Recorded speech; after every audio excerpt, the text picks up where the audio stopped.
İştirakçıları, hörmətli alimlər, hörmətli millət vəkilləri, media işçiləri, qonaqlar, hər kəsi salamlayıram və ağıllı ətraf mühit və yaşıl texnologiyalar üzrə 3-cü beynəlxalq konferans keçirilir. Mən ilk gündən bu konferansın həm iştirakçısıyam, həm də elə açılış mərasimində hər dəfə çıxış etdikcə buradakı çıxışçıların əvvəldən qaldırdığı problemlərin necə sürətlə artıq dünyamızın qlobal problemlərinə həsr olunduğunu şahid oluram. Bəli, burada mən çıxışımı bir neçə istiqamətdə qurmaq istəyirdim. Hörmətli dünya səviyyəli alimlərimiz artıq burada səsləndirdi bir çox fikirləri. O cümlədən də Azərbaycan dövlətinin bu sahədə apardığı siyasəti. Ona görə mən çıxışımın bu hissəsini qoyuram kənara və əsas istiqamətini hörmətli Fəxrəddin müəllimin çıxışında və cənab Pedriçin çıxışında olan suni intellekt məsələləri ilə bağlı istiqamətdə yönəltmək istəyirəm. Çünki müasir dünyamız öz tarixinin ən sürətli texnologiya transformasiyası dövrünü yaşayır. Artıq suni intellekt, rəqəmsallaşma, biotexnologiya, böyük məlumat sistemləri, avtomatlaşdırma artıq yalnız elmi yenilik deyil, bu qlobal siyasi, iqtisadi və mənəvi sistemlərin kökündən dəyişən bir qüvvəyə çevrilib. Lakin bu intellekt zirvədə qarşılaşdığımız, onu intellektin zirvəsindən qarşılaşdığımız belə bir sual qoyur bizim qarşımıza, insanlığın qarşısına. Texnologiya insanlığı inkişaf etdirir, yoxsa insan tədricən texnologiyanın idarə etdiyi suni bir obyektə çevrilir? Mənə elə gəlir ki, elmi konferansda belə bir problemlərin sual kimi qoyulub və bunun axtarışına çıxmağa ehtiyac var. Alman filosofu, texnologiya etikası üzrə alim Armin Grunwald öz texnika və cəmiyyət əsərində mühüm bir ekstensisional xəbərdarlıq edir. Texnologiya deyir, neytral deyil, hər bir texnoloji yenilik mexaniki bir cihaz yaratmır, eyni zamanda yeni sosial münasibətlər, yeni asılılıq və yeni struktur hakimiyyət mexanizmləri formalaşdırır. Və bugün bəşəriyyətin əsas problemi texnologiyaların əslində sürətlə inkişafı deyil. Mən bunu qətiyyətlə öz payıma deyə bilərəm. Əsas məsələ bu texnoloji yeniliklərin insanın mənəviyyatının, sosial və siyasi hazırlığının, onun dərk etmə sürətini qabaqlamasıdır. Texnologiyalar ola bilər, inkişaf etməlidir. Çünki bir tərəfdən suni intellekt istehsal səviyyəsini yuxarı qaldırır. Bu şübhəsizdir. Yəqin ki, hamımız bunu qəbul edirik. Rəqəmsal sistemlər gündəlik həyatımızı asanlaşdırmağa doğru aparır. Tibbi texnologiyalar insan ömrünü uzadır. Qlobal kommunikasiya şəbəkələri artıq coğrafi məkanları eyni eləyib, yəni aradan sərhədlər götürülüb. Amma digər tərəfdən isə insan tədricən bu texnologiyaların təsiri altına yuvarlanır. Şəxsi məlumatlar kapital dəyərə çevrilib. Artıq biz bunu burada misallar çəkməyə bu akademik mühitdə ehtiyac yoxdur. Doğrudan da şəxsi məlumatlarımız artıq kapitalizm dövründə bir resurs kimin, mənbə kimin istifadə olunur. Sosial mediada artıq başqa bir müstəqil düşünən cəmiyyət anlayışı yoxa çıxıb. Alqoritmlərə artıq ani reaksiya verilir.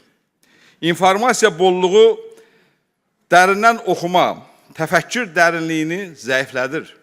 Yəni, bunlar hamısı bizim problemlərimizdir. Artıq texnologiya insanı fiziki olaraq azad etməklə yanaşı, onu virtual alqoritmlərdən asılı vəziyyətə gətirir. Və bugün artıq dünyanın böyük hissəsində insanlar azad iradə ilə qərar verməkdən daha çox suni intellektin təqdim etdiyi məlumatların verdiyi seçimlər arasında qalıblar. İnsan davranışları izlənilir, insan davranışları yönəldilir, marketing subyektinə çevrilir. Belki orada konferansın işçilerine mani olunmasın orada. Arkadaşlar, ses burada eşidilmir konferansın işine. Teknoloji həddindən artıq rahatlıq yaratdıkça insanın daxili müqavimət, mənəvi immun qabiliyyəti azalır. Burada ən ciddi tənqidlərdən də biri odur ki, texnoloji inkişafın istiqamətini cəmiyyət və onun mənəvi dəyərləri yox, müəyyən korporasiyalar, suni intellekti yaradan şirkətlər idarə edir. Və ən texnologiyanın gələcəyi də artıq burada düşəndə bazar prinsipləri əsasında formalaşır. Artıq mənəvi dəyərlər yoxa çıxır. Biri də elə bizim aid olduğumuz elmi cəmiyyətdə. Məsələn, burada da xüsusi vurğulandı. Xanım Səttarova getdim. Burada da vurğulandı. Hirş indeksi ilə bağlı. Hər hansı birimiz bugünkü səviyyənin reyting, biz artıq rəqabət anlayışından reyting anlayışına çıxmışıq. Rəqabət anlayışı daha yaxşısını, daha çox faydalı verməyə əvəzinə biz daha çox elmi jurnallarda və burada da Springer'in nümayəndəsi də əyləşib, biz elə bir jurnallarda istifadə etməklə öz reytingimizi qaldırırıq. Bəs o həmin o reytinglərin son nəticələri nədir? Əgər hər hansı bir Albert götür Landau'nu, bizim doğma olan bizə biraz bir köynək yaxın olan. Landau'nun bir səhifəlik yarım əsərinə ortalama hesablanır ki, 2500-dən çox indiyə qədər istinad gəlib. Həmin istinadı bugün hirşə çevirsək, ona bir dənə hirş indeksi verir o.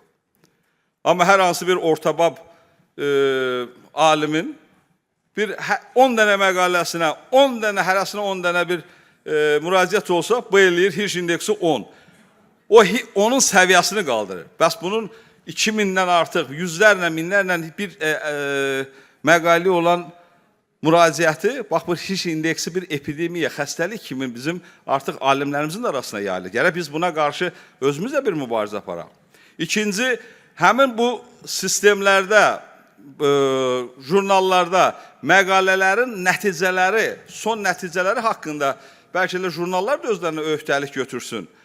Yazılan məqalələrin sonraki taleyi ilə bağlı ildə bir dəfə, 2 ildən bir dənə nəticəsi ilə bağlı ki, bunlar cəmiyyətə nə verdi bir sualının araşdırsın, ortaya qoysun. Mən belə başa düşürəm. Bəlkə razılaşmaya bilərsiniz, amma mənim gəldiyim nəticə budur. Eyni zamanda artıq bu dövlətlərin təhlükəsizlik məsələsidir. Təhlükə cəmiyyətin bu suni intellektin inkişafı bir çox hallarda yeni sahələrin əmələ gəlməsinə, amma böyük bir sahələrin isə sıradan çıxmasına gətirib çıxardacaq. Milyonlarla insanın iş yeri təhlükə altındadır. Ən azı suni intellekt insanın ən ali mənəvi sığınacağı olan yaradıcı sahələrə daxil olur. Və bütün bunlar üçün insan, düşünürəm ki, insanlığın yaşaması üçün biz suni intellektlə mənəvi dəyərlərimizi birləşdirməliyik. Və bugün qurulan, yaradılan texnologiyalar, alimlərin əməyinin nəticəsidir şübhəsiz. Həmin nəticələrin insanlığa xidmət etməsinə, məsələ bugünkü dünyamızın bu formada istiləşmənin, nə bilim, hava çirklənməsinin, su resurslarının azalmasının elə səbəbi də bizim yaratdığımız texnologiyalar deyilmi? Və indi onun bir əks istiqamətdə, onun daha yaxşı formada insana xidmət eləməyinə çalışmalıyıq. Və ümid edirəm ki, bu konferans məhz bu məqsədlərə xidmət eləyəcək. Bu məqsədlərin həyata keçirilməsi üçün öz işini davam etdirəcək. Və Odlar Yurdu Universitetinin isə bu sahədə mən xüsusi olaraq təşəkkür edirəm ki, bir addım öndə bu sahəyə xüsusi fikir verir. Elə bizim dostumuz, hörmətli Əli müəllim Abbasovun da bu yaxınlarda Odlar Yurdu Universitetini dəvət edib, onun bu suni intellektin inkişafa verdiyi bir qiymət ki, kafedra müdür kimi dəvəti də onun bu istiqamətdəki fəaliyyətidir. Mən öz adımdan təşəkkür edirəm və düşünürəm ki, Azərbaycan dövlətinin bugünkü statusu, dünya miqyasında statusu, onun siyasi fəaliyyətinə elmi bir dəstək lazımdır, elmi mühitin inkişafı lazımdır və bu konferansda buna bir töhfə verə bilər. Bir daha hər kəsi salamlayıram. Səbrlə qulaq asdığınız üçün də öz dərin təşəkkürümü bildirirəm. Konferansın da işinə uğurlar.